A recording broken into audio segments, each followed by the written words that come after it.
We are from Italy, and we are here for the Summer in the City.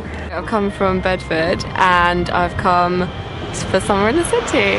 I wanted to meet new people and I just wanted a new experience and to feel more a part of YouTube. I wanted to come to do Summer in the City to meet some of my favourite YouTubers and hopefully get some tips and stuff from them. I'm from Brighton and I've come up here because I came last year, it was cool. Came this year, it's been cool. See friends, mostly. Yeah, all my friends are in London this weekend, so. I love the YouTube world. I'm an Italian YouTuber, so I came here because I love these kind of things. I'm from Ireland and we came over here to try and meet some of our favourite YouTubers and just spend the weekend in London as well, I guess. Well, to be honest, I wasn't really going to go because I thought it's going to be so crowded and last year was just mental. But I thought I might as well come just to see what it's like, see some of the shows, maybe meet some people, although that's not 100% necessary. I've come to meet my favourite YouTubers and meet new people. It's my first year here and I thought it sounded really cool, so I thought I'd give it a try. To be honest, because my girlfriend wanted to come.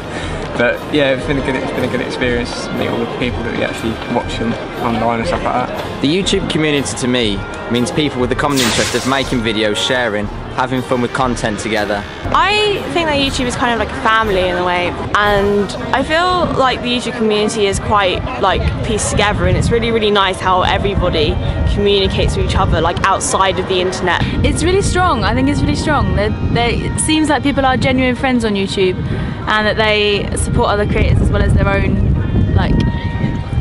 stuff. I think it's really good. It's really it's really close knit. I mean, this is going to sound generic and everyone says it, but it's essentially like a family, really. Interesting seeing points of view of other people and having an insight in someone else's life, but not actually knowing them personally. I really like it. I think it's really welcoming and non-judgmental. It's they accept everything and everyone, and they make you feel at home. They're really nice and friendly. I think it's a really close community. Everyone seems to bond. People who view the videos are really nice and cool, and the people who do YouTube mostly are nice and cool. So yeah, it's nice and cool.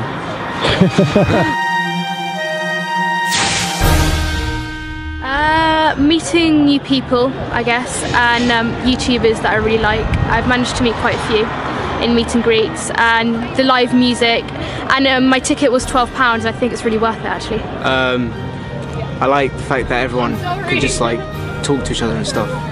It's just a nice place to meet people, I guess. It was fun, the panels were really interesting, and seeing your favourite YouTubers and stuff, that was fun. Honestly, I haven't been to the event that much. I was mostly hanging out with friends outside the event, but I went to the Sorted Food panel yesterday. It was really good because I like the sort of other bits of YouTube that aren't just, oh, cute boys with hair. I'd say it's actually in an indoor venue, which if it rains, it doesn't matter what happens. It could be rain or shine.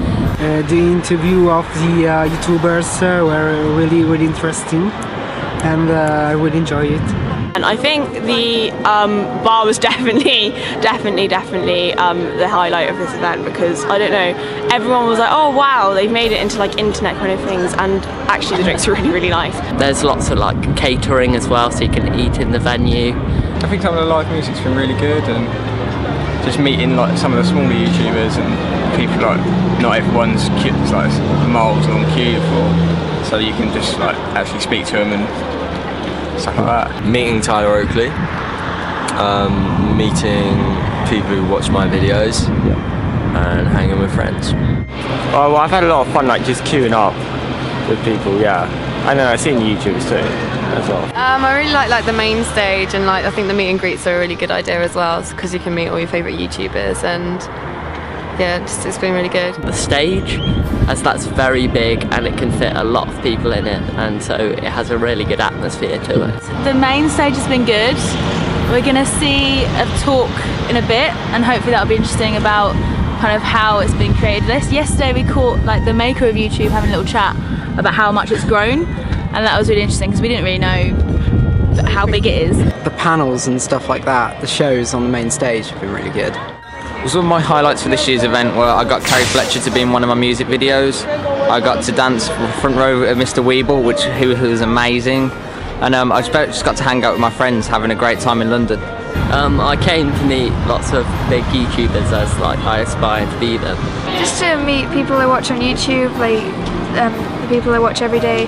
I wanted to meet Tyler Oakley, and he's actually brilliant. I met Charlie McDonald a few minutes ago. I really wanted to meet Chris and PJ, known as Kick the PJ and Crab Sticks on YouTube. Unfortunately I didn't get to meet them, but I did get to meet quite a few other YouTubers that I wanted to. I wanted to come and meet Charlie is so cool, like, because he's been one of the first YouTubers that I actually kind of got into because my sister really liked him as a YouTuber. I met Christian Novelli, who's Touch the Sky Films on YouTube, and Jim Chapman. And also I wanted to go and see Dan and Phil because their radio show is quite nice. It's good, yeah, very good. But it can be...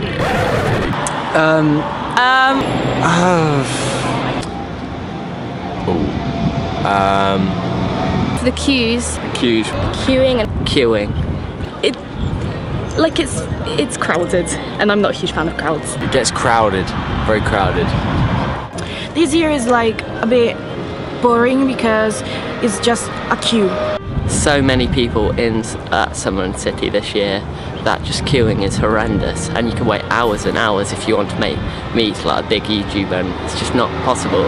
I think this is something that a lot of people have picked up, that the organisation for the queues haven't been the best because there's been a lot of queue jumping, and a lot of people didn't get to meet the people they wanted. It's big, so there's a lot of people, which means the queues are absolutely massive. Yesterday there was a lot of trouble with like queuing, and there was a lot of pushing and shoving, and lots of people got injured, so that wasn't good, and that kind of ruined it.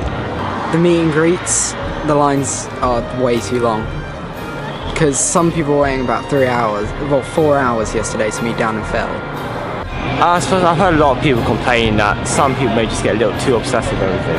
Like, you hear complaints about fangirls and stuff. Yeah. Loads of people smother people who you just want to talk to, and you can't really talk to them. The amount of people, like, it's difficult to meet the YouTubers and stuff, and it's really crowded as well. I'm not really enjoying it because I'm just queuing and that's it. It's such a mess sometimes. The thing that I didn't really like was maybe the meet and greet queues, because they're a tiny bit like disorganised and stuff, and I kind of steered away from the meet and greet queues. The meet and greets, they were incredibly crowded. Like, some people waiting 4 hours in a line to see like Dan and Phil, and as much as I would love to meet them, I don't want to spend 4 hours waiting to meet them when, you know, I could just see them on stage or whatever. I haven't really enjoyed the crowds, and I think it's a bit oppressive how people surround YouTubers as if they're meat. When the meet and greet, I find it a bit of a funny one because people here are such big fans that it does get a bit obsessive. Yesterday was a bit of a nightmare, to be honest. It was like this just packed and the queues were unorganised and stuff like that, but today's been a lot better and calmer. Charlie's So Cool Likes line had thousands of people in, and you can't really have him mobbed by that many people. That's not fair. I think it's definitely people that are kind of under 16. I think it's definitely school people that are still at school. The VIP room, I think it's pretty silly. I guess it's cool for a YouTube celebrity, but like, I think most of them know that they're just normal people, and I think going to the VIP room is just, it's not because they think they're a celebrity, it's just there. I feel like some things have been repeated, like in the exhibition centre, because like if you've done everything in the gaming area and everything in the Guinness World Records area and the photo booths, then there's nothing much that you can do on the second day, but overall it's quite good. To improve the event for next year, you could have maybe a lower attendance venue, because if you've paid to get in and you're trying to meet someone and there's literally thousands of people in the queues for the person you want to meet, you just don't get a chance to meet them. So maybe have it on more days but sell a day ticket for each one, so that you can actually get to meet the person that you want to meet. I mean, I've heard that the meet and greet system's not great. It's like people are getting crushed and stuff, but I don't know how that can be improved. Like, it is what it is. Like, people want to queue up to meet people, they queue up to meet people. I think like let less people in, and then maybe like have lines instead of people crowding around the YouTubers, because they get uncomfortable as well. Make different queues, not just one queue for like you're queuing for Alfie and Marcus, and then after the queue for Alfie and Marcus there's the Casper queue. So it's like a complete mess, and I'd love to have like different queues for everyone. The organisation's been quite good because there's been quite a lot of people this year, but you can't really help that with these kind of events. But yeah, the only thing I'd say is like the amount of people, maybe it'd be alright to do like smaller, like more in a year, and then having smaller ones. I don't know. I think it was better today than yesterday. However, like I think possibly there could be less people or more organisation at some points, but I don't think it's the fault of the organiser. I think it might be the staff. I think they just can't really let too many people in, because then it kind of lessens your chance, and then a lot of people get disappointed about it. Yeah, cheaper food and better queues. I think just maybe a bit of the organisation, but apart from that I think it was really good. Well, I think they should keep it in Alexandra Palace because it's quite close for everyone to like get into, but I think that they should kind of tweak a bit, because I know that it's their second year with like indoors and stuff, but like there are some teething issues with queues, and maybe you can eliminate queue jumpers. And I think like this is a really organised thought, but like I think people could kind of organise something like a meet-up beforehand, because in the queues, especially when you're on your own, it's very, very awkward.